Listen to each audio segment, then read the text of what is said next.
So, have you ever thought you had everything figured out, planned and planned and planned, and whatever it is that you were going to do just didn't work out? I think that's happened to all of us. But in today's video, I'm going to talk about what do you do if your house is on the market and it's not selling. Stay tuned. I'll be right back.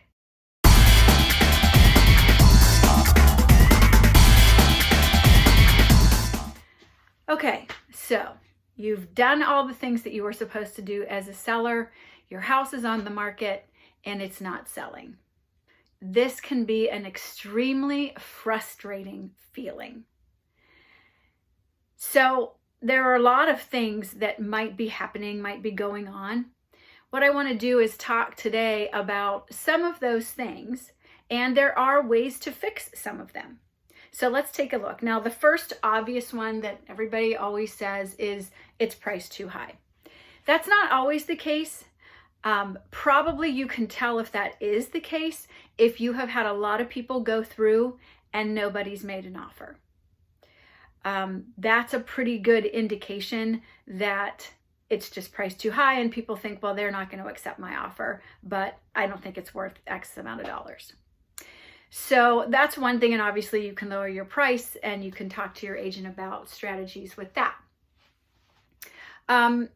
Another thing that could be leading to your house not selling is that you missed the peak season. That does sometimes happen. We all know that it's good to put it on in the spring. Fall is usually pretty good as well. If you've missed the peak season, it might sit a little bit longer. That doesn't mean it's not going to sell, but in the spring, things go pretty quickly, especially lately. Actually, in the past year, everything's gone pretty quickly, but there are seasons that houses move faster than others. So talk to your agent. Maybe you missed the peak season. And that's why when your agent is encouraging you to get the house on the market, if you've indicated that you want to sell, you really need to try to get it on at that point, because your agent should understand that, they're watching the market. At least what I do is I watch the market and see what's coming on. And sometimes I'll say to my sellers, look, we need to get moving here because other things are coming on. There's more competition.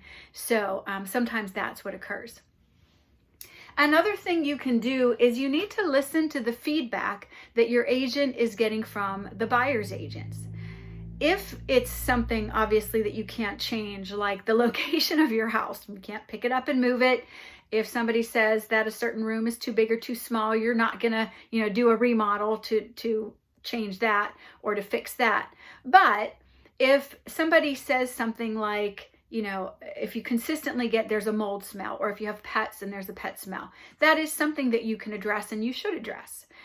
If you have an obvious issue, and I talked about this in a prior video, if you know there's a foundation issue, if you know that there's a drainage issue and you get water, if you know that there's a leaking roof and there are stains in the ceiling from that, if when people are coming through, they are asking a lot of questions about that, maybe it's worth fixing that. Or maybe it's worth going and getting an estimate for what it would cost to fix that or remediate a problem. And either keep that in mind when you're negotiating. Maybe you want to adjust the price for that, or maybe you want to offer X amount of dollars towards fixing that. So that's something you can do if that happens to be the case. You also need to pay attention to if you're getting a lot of feedback with people saying that there's too much to fix. Particularly if you're in a price range where a lot of millennials are buying.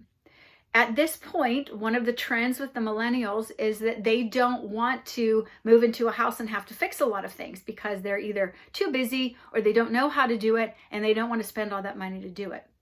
If you're in that price range, and that seems to be the group that's coming through looking at your house and you keep getting those comments, maybe you need to shift and consider selling to an investor who will come in and make those changes themselves and then flip it. Yes, you might have to adjust your price, but you also might get cash because a lot of times investors will work with cash so that they can close quickly. So that is something else to consider once you're starting to get that type of feedback. Another thing that sometimes happens is if you have a house that is not the standard house. Let's say it's very, avant-garde, or maybe it's a house that used to be a duplex and is now a house again. If there are things that make it different than other things on the market, make sure that that's in the listing. Make sure that that's part of the sales pitch, because you want the buyer to come through and see the things that you know to be true. Let's say, for instance, it's a whole house, but it could be a duplex and all they'd have to do is open up a wall.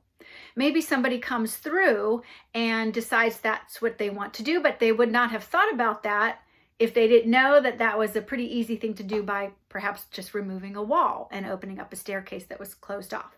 Another thing that people a lot of times have would be something that could be a mother-in-law suite or an in-law suite, because they have a complete other kitchen, they have another bathroom and a bedroom. So make sure those things are pointed out and are in your marketing, and your agent should be doing that for you. But if they don't know or they haven't seen something, you might want to tell them, hey, that wall can be opened up and it can be a duplex or whatever. The only thing you have to be careful about with that little caveat there is you have to make sure that it's zoned, or if it's going to change from one type of house to another type, that you can do that in that area, and what it would cost or what it would take to make that switch. I know I've said this before, and I will say it again. Get rid of your clutter. I cannot emphasize that enough. That is probably the biggest comment when I'm taking buyers through houses, that if there is clutter everywhere, people don't want to see what you had for breakfast. They just don't. They don't want to see your dirty laundry. So clean up the clutter, straighten up. Things might be endearing to you that are not endearing to other people. And so make sure that you have started to pack if you're moving, and get those boxes somewhere out of the way, and start to just go through and get rid of things that you're not going to keep. I do recommend a professional photographer, because we are such a visual society and we are constantly getting all these images. You want the images of your house to be the best that they can possibly be. And photographers that do real estate are very good at what they do. They're good at knowing how to take it to make the rooms look bigger and better and showing what the room is used for. They can do drone shots. And sometimes that's really important depending on the property that you have. So that's a cost that's worth it. For my clients, I pay for that because I think it's important that they have those better pictures that can grab people's attentions. A lot of what I'm talking about relates to marketing. When you are putting your house on the market, your agent is going to have you sign off on documents, and that's kind of where all the marketing begins. So make sure you read over what it is your agent is intending to put in the multi-list, which will then go out to everywhere. Zillow, Realtor.com, Redfin, everybody will then have that same write-up. So you want to make sure that any of the special things that you know to be true about your house that maybe your agent wouldn't know about, make sure you mention it to them. Because if your house isn't selling, you need to look at the marketing, and that is something that will be your real estate agent's job. But if from the beginning you have, or your agent knows about all of these special things, they should incorporate that in from the beginning. If they can't fit all of it in the multi-list because some of that space is limited, then maybe it's worth doing an additional marketing piece that stays at your house, and any other marketing that they might do. So that's why you have an agent, to keep track of that marketing, see what's happening with it, make sure it's as thorough as possible, and maybe tweak some things, maybe move some things around so that certain great things about your house are earlier in the write-up or in the marketing piece that's created. So you do want to look at what your agent is doing with your marketing. And finally, and this is a big one as well, it's almost as big as clutter. I know that it is very difficult for some people to have strangers walking through their house. I get that. But it is extremely uncomfortable for a lot of buyers to be walking through a house that they're trying to envision themselves in if you, the seller, are there. I would suggest that you not be there. And I would suggest that your real estate agent not be there. It's much more comfortable for the buyer to walk through with their agent. That's who they have the relationship with. And if there are questions, I take my phone through and I will text the other agent questions as we're walking through. So it's not like, well, they won't ask questions if my real estate agent isn't standing there, or they won't know. Yes, we will.